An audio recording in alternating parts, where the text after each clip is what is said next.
napaka-importante ng araw na ito, and we would like to congratulate the impeachment court.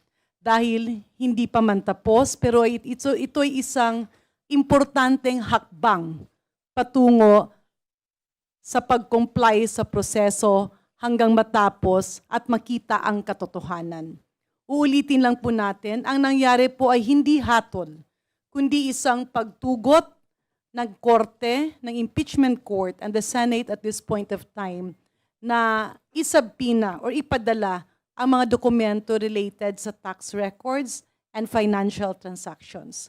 Ang buot ingno niini magsugod na nga abrihan, tanawon, unya debatihan kung kini ba relevant, importante ba o dili, and matumbok kung naa ba ni siya relation sa Article 2 which actually deals with confidential fund. Ikinagagalak natin ang prosesong ito, and if I may quote the spokesperson of the Senate Impeachment Court a while ago, he categorically said, the decision of the impeachment court is surgical, not sweeping.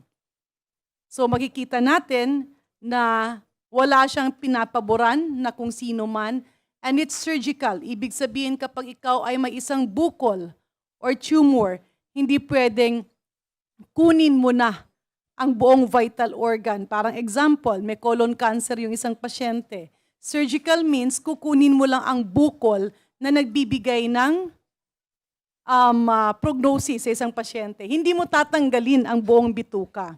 And what the Senate is saying is that they allowed the subpoena of documents, pero irerespeto pa rin ang kahalagahan ng ibang papel na hindi dapat buksan.